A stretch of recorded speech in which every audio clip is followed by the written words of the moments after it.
कराची में human milk bank शरीयत के खिलाफ कोई साजिश या महज अफवाह। अस्सलाम वालेकुम दोस्तों, दुनिया भर में जिद्दत का दौर दौरा है और इंसानियत को दरपेश नए अक़साम के मसाइल नई किस्म का हल चाहते हैं।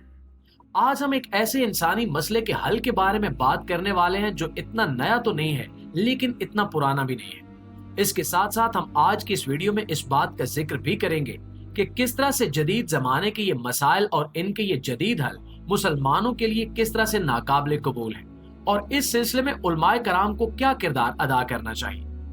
आप सबको इल्म होगा कि कुछ दिन पहले कराची में पाकिस्तान के पहले ह्यूमन मिल्क बैंक की तश्कील तय पाई थी, जिस पर अवाम ने एक तूफान खड़ा कर दिया था। अवाम के ख्याल में ह्यूमन मिल्क बैंक का कयाम इस्लामी अहकामात की मुकम्मल खिलाफ वर्जी है और इससे रज़ात और नस्ब के मसले जन्म लेंगे।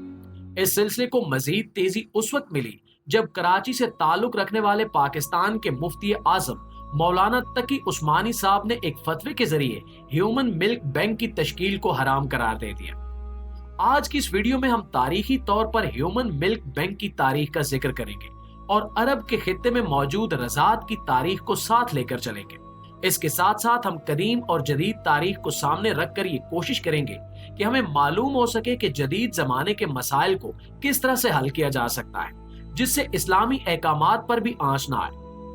प्यारे साथियों, तारीखी तौर पर अगर हम अरब का जायजा लें तो अरब में वो बच्चे जो शहरों में रहते थे उनके माँ बाप इन्हें गांव में रहने वाली औरतों के सुपुर्द कर दिया करते थे कि वो इन्हें दूध पिलाएं और गांव के माहौल में इनकी परवरिश करें ताकि अरब बदुओं की खालिस और बामुहावरा अरबी सीखने के साथ साथ वो बच्चे जिस्मानी तौर पर भी सेहतमंद और ताकतवर हो जाएं। इससे आप अंदाजा कर सकते हैं कि उस जमाने में भी ये प्रैक्टिस आम थी कि अपने बच्चों को दूध पिलाने के लिए दूसरी औरतों के सुपुर्द कर दिया जाता था, क्योंकि शहर की औरतों के मुतालिक उस वक्त भी यही नजरिया था कि ये औरतें कमजोर होती हैं, इनके दूध में इतनी ताकत नहीं होती कि बच्चा जिस्मानी तौर पर एक्टिव हो सके।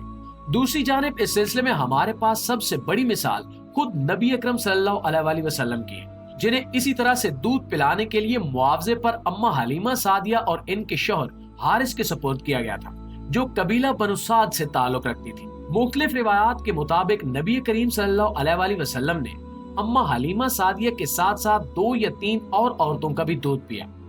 इस्लामी अहकामात के मुताबिक किसी औरत का दूध पीने से उस बच्चे का उस औरत के साथ रजाई मां का रिश्ता इस्तवार हो जाता है और उस औरत की औलाद के साथ भी रजात का रिश्ता हो जाता है, जो इस्लामी अहकामात के मुताबिक सगे रिश्तों की तरह महरम होते हैं और इनके साथ निकाह नहीं किया जा सकता। यहाँ पर इसी बात को रोककर हम आगे बढ़ते हैं और यूरोप में दूसरी औरतों के दूध पिलाने की तारीख का जायजा लेते हैं। नाज़रीन, यूरोप में दूसरी औरतों का बच्चों को दूध पिलाने का आगाज इंडस्ट्रियल दौर की शुरुआत से हुआ, जब औरतें शहरों में काम के लिए आती थी और यहाँ पर काम में मसरूफ रहती थी। इस सूरत में कम खुराक के साथ वो औरतें अपने बच्चों को दूध पूरा नहीं कर पाती थी। इस तरह के केसेस इंसानी तारीख में हर जगह पर रहे हैं कि जब किसी औरत के दूध बहुत ज्यादा आता है और किसी औरत को बहुत कम। इसी बात को इस्तेमाल करते हुए यूरोप में 1960 के अशरे से ह्यूमन मिल्क बैंक का कयाम अमल में आया था, जहां पर ऐसी औरतें जिनके पास दूध ज्यादा आता था या जिनके बच्चे नहीं होते थे लेकिन उनके दूध की प्रोडक्शन ज्यादा होती थी, तो वो अपना दूध इस तरह के मिल्क बैंक्स में जमा करवा देती थी। इससे 2 फायदे होते थे। अव्वल तो गरीब औरतें जो इस तरह से अपना दूध ह्यूमन मिल्क बैंक में जमा करवाती थी, इन्हें अपने घर वालों के लिए कुछ न कुछ रकम मिल जाती थी, और दूसरी जानिब वो औरतें जिनकी औलाद को दूध कम मुयस्सर होता था, उनकी औलाद की जिस्मानी जरूरियात को पूरा करने के लिए इन्हें ह्यूमन मिल्क बैंक से दूध मिल जाता था। मुआवजे वाली बात इसलिए हम गलत नहीं कह सकते कि उस जमाने में जब नबी करीम सल्लल्लाहु अलैहि वसल्लम को दूध पिलाने के लिए अम्मा हलीमा सादिया के सुपुर्द किया गया तो उस वक्त भी उन औरतों को उजरत दी जाती थी। अब अगर हम रज़ात वाले मसले की बात करें तो एक बात हमें समझ लेनी चाहिए कि ह्यूमन मिल्क बैंक में मौजूद दूध हर औरत के अलग अलग नाम से महफूज नहीं किया जा सकता कि ये इस औरत का जमा कराया हुआ दूध है और ये फलां औरत का जमा कराया हुआ दूध है और यूं इन्हें अलग अलग महफूज किया जाए, क्योंकि इस तरह से स्टोरेज फैसिलिटी बहुत ही ज्यादा बड़ी बनानी पड़ती। जब यूरोप में इस काम का आगाज हुआ और ह्यूमन मिल्क बैंक्स का कयाम अमल में लाया गया तो उस वक्त भी इस तरह के तमाम दूध को एक ही जगह पर महफूज किया जाता था, यानी तमाम औरतों के जमा करवाए गए दूध आपस में मिक्स हो जाते थे। अब अगर हम इस्लामी अहकामात का जायजा लें तो फिक़ह की किताब दर मुख्तार में इस बात की वज़ाहत मौजूद है اور اس کے ساتھ ساتھ مختلف صحابہ کرام کا اس سلسلے میں جواب بھی موجود ہے کہ اگر کوئی بچہ 2 یا 3 عورتوں کا مکس دودھ پیے جس میں یہ تخصیص نہ کی جا سکے کہ کون سا دودھ کس عورت کا ہے، تو اس طرح سے رضاعت ثابت نہیں ہوتی اور نہ ہی نسب پر کوئی فرق پڑتا ہے۔ اگر یہ معلوم ہو کہ ایک بچے نے کئی عورتوں کا دودھ پیا ہے اور اس دودھ میں 2 یا 3 عورتوں کا دودھ شامل تھا، تو وہ بچہ ان تینوں عورتوں کے ساتھ رضاعت کے رشتے میں منسلک نہیں ہوگا، بلکہ ان میں سے کسی کے ساتھ بھی رضاعت کے رشتے میں منسلک نہیں ہوگا۔ پیارے دوستو، دوسری جانب ام المومنین حضرت عائشہ صدیقہ رضی اللہ تعالی عنہا سے یہ روایت ہے کہ رضاعت تب ثابت ہوتی ہے جب کوئی بچہ کسی عورت کا اس قدر دودھ پیے کہ اس سے اس کے جسم کی نشو نما ہو جائے، اس کے وزن میں اضافہ ہو اور اس کی ہڈیاں مضبوط ہوں۔ اس سلسلے میں مزید آگے بڑھتے ہوئے عبداللہ بن عباس رضی اللہ تعالی عنہ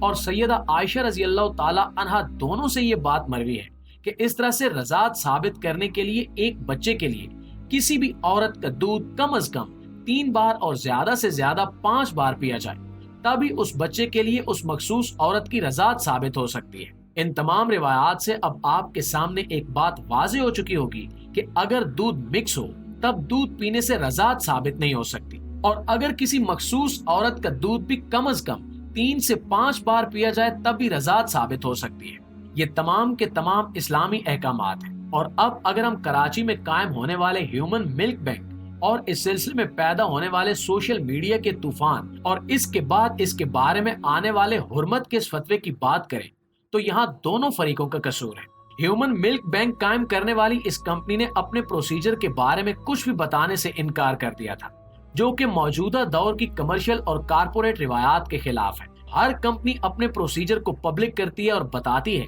کہ اس سے انسانی صحت کو کسی بھی قسم کا کوئی خطرہ لاحق نہیں ہو سکتا۔ دوسری جانب مولانا تقی عثمانی صاحب اور اس کے ساتھ ساتھ دوسرے علماء کو بھی یہ چاہیے تھا کہ وہ اس سلسلے میں پوری تحقیق کرتے، اس کمپنی سے رابطہ کیا جاتا اور یوں مل بیٹھ کر معاملات طے کیے جاتے تاکہ وہ بچے جو پاکستان میں غذائی کمی کا شکار ہیں انہیں یہ دودھ میسر آ سکتا۔ ایک بات طے ہے کہ کسی بھی عورت کا دیا ہوا دودھ الگ الگ سٹور نہیں کیا جا سکتا، اور اگر ایسا کر بھی لیا جائے تو آج کے اس جدید دور میں جب ایک کلک پہ آپ کا تمام نادرا ریکارڈ میسر آ سکتا ہے تو رضاعت کا ریکارڈ بھی رکھا جا سکتا تھا، لیکن دونوں طرف کی ہٹ درمی نے اس معاملے کو ناممکن بنا دیا، اور اسی وجہ سے مزید چپکلی سے بچنے کے لیے اس کی حرمت کا فتویٰ جاری کیا گیا۔ ہم مستقبل میں امید کر سکتے ہیں کہ اس طرح کے ہیومن ملک بینک قائم ہو سکیں گے اور اس سے غذائیت کی کمی کے شکار بچوں کو مدد مل سکے گی، کیونکہ اس سلسلے میں ہماری اپنی اسلامی تاریخ بھی یہی کہتی ہے کہ جو بچے غذائی کمی کا شکار ہوں انہیں دوسری عورتوں کا دودھ پلایا جا سکتا ہے۔ تاحال مولانا تقی عثمانی صاحب کی جانب سے یہ فتویٰ آنے کے بعد سے